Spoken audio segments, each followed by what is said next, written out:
찬송가 214장을 부르시겠습니다. 214장입니다.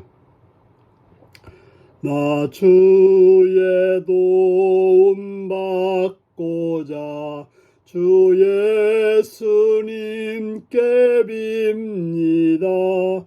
그 구원 허락하시사 날 받아주소서.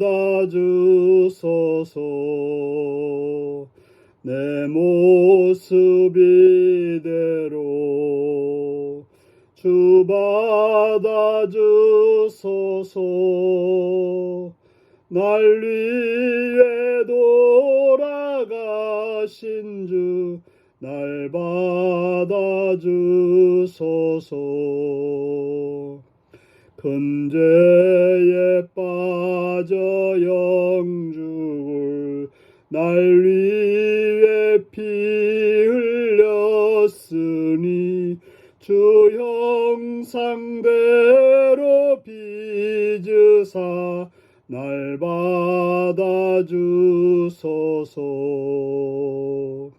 내 모습 이대로 주 받아주소서. 날 위해 돌아가신 주 날 받아주소서. 내 힘과 결심 약하여 늘 깨어지기 쉬우니 주 이름으로 구원해 날 받아주소서. 내 모습 이대로 주 받아주소서. 날 위해 돌아가신 주 날 받아주소서.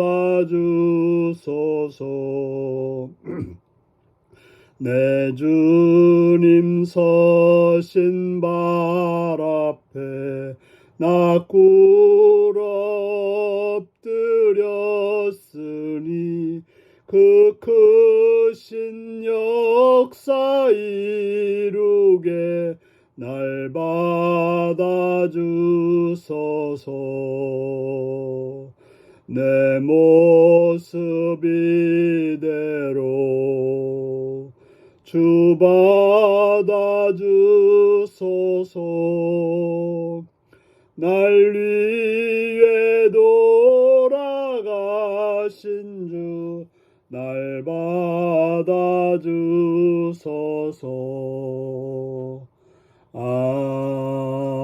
아멘.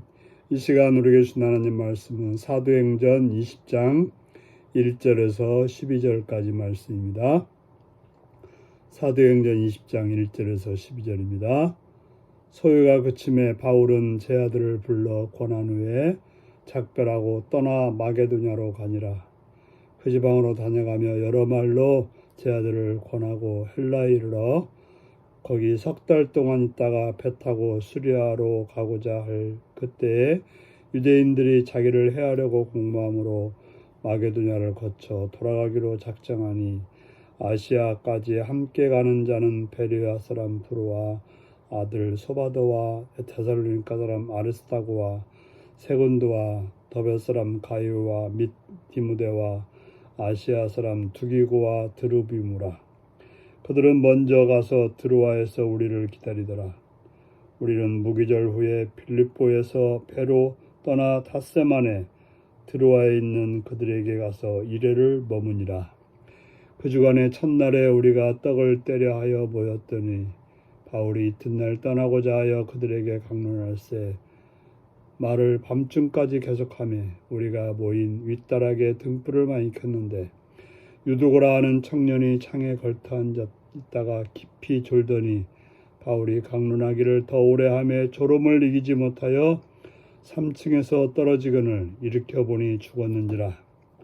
바울이 내려가서 그 위에 엎드려 그 몸을 안고 말하되 떠들지 말라. 생명이 그에게 있다 하고 올라가 떡을 떼어 먹고 오랫동안 곧 날이 새기까지 이야기하고 떠나니라. 사람들이 살아난 청년을 데리고 가서 적지 않게 위로를 받았더라. 아멘. 오늘은 부활의 생명의 복음은 이론이 아닌 실제입니다 라는 제목으로 말씀을 나누겠습니다. 에베소 지방에서 복음을 전하다가 엄청난 소요가 있었습니다.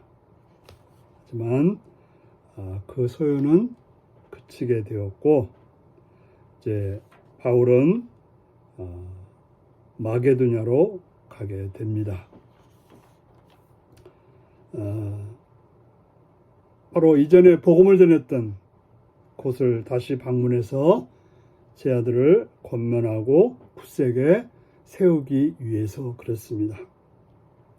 그는 빌립보와 데살로니가와 베레아 등이 속한 마게도냐 지역으로 갑니다. 그리고 다시 헬라로 가는데, 헬라는 고린도가 포함된 아가야 지역, 남쪽 지방을 말합니다. 바울의 임무 중 하나는 고린도 교회에서 거둔 연보를, 구제연금을 예루살렘 교회에 전달하는 것입니다. 그렇기 때문에 고린도 지방에서는 배 타고 수리아 지방, 아시아로 가는 것이 빠르고 편함에도 불구하고 바울은 육로를 이용해서 돌아가기를 결정합니다. 육로를 이용한다고 하는 것은 지금의 그리스 남쪽에서 북쪽으로 올라가서 지금 불가리아, 터키를 거쳐서 밑으로 내려오는 그러한 오래된 여정입니다. 왜냐하면 유월절을 지키러 가는 예루살렘으로 가는 유대인들이 같은 배를 타는 것은 바울에게 매우 위험하기 때문에 그렇습니다. 그래서 바울과 동행하는 7명의 사람들과 같이 가게 됐는데, 그들은 각 지방의 대표자입니다. 그들은 예루살렘의 교회에 전할 헌금을 관리하고 또 바울이 재정의 투명함을 보증하기 위해서 함께 갔던 것입니다. 바울이 이제 드로아에 도착해서 그 주간 첫날 곧 주일에 모임을 합니다. 바로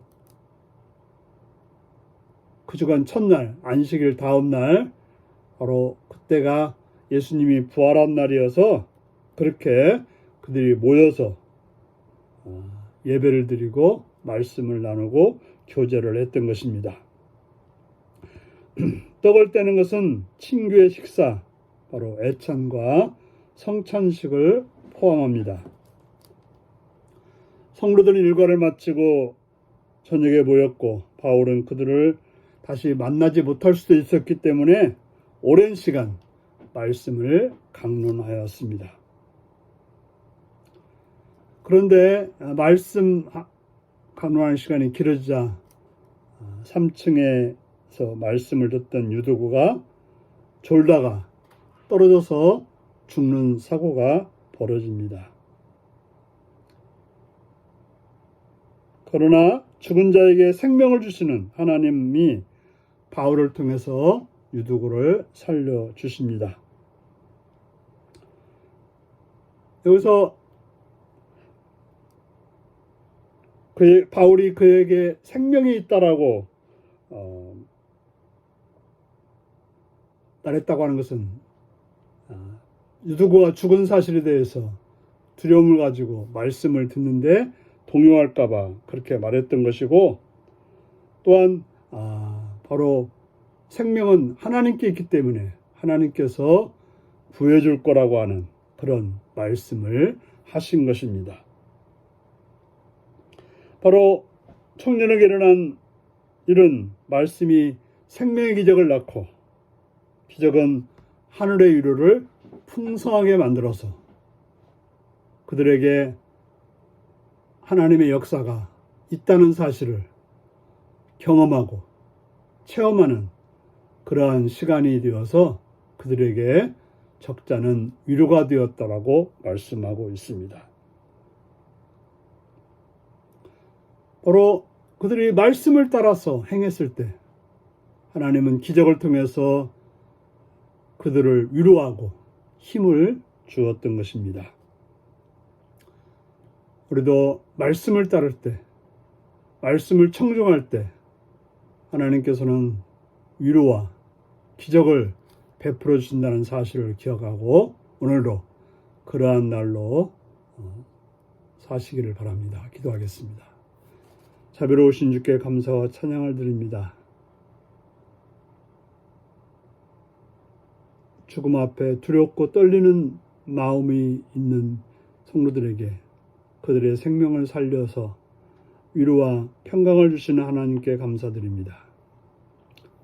우리가 두렵고 낭망할 수밖에 없는 상황 중에도 함께 하시고 위로를 주시는 주께 감사드리옵고 예수님의 이름으로 기도하옵나이다. 아멘. 하늘에 계신 우리 아버지, 아버지의 이름을 거룩하게 하시며 아버지의 나라가 오게 하시며 아버지의 뜻이 하늘에서와 같이 땅에서도 이루어지게 하소서. 오늘 우리에게 일용할 양식을 주시고 우리가 우리에게 잘못한 사람을 용서하여 준 것 같이 우리 죄를 용서하여 주시고 우리를 시험에 빠지지 않게 하시고 악에서 구하소서. 나라와 권능과 영광이 영원히 아버지의 것입니다. 아멘. 말씀 묵상입니다. 바울이 빠른 회로를 포기하고 육로를 선택한 이유는 무엇인가요? 주님의 일을 차질 없이 완수하기 위해 둘러가는 편을 택할 일은 무엇인가요? 유도구가 다시 살아난 일은 드로아 성도들에게 어떤 영향을 끼쳤을까요?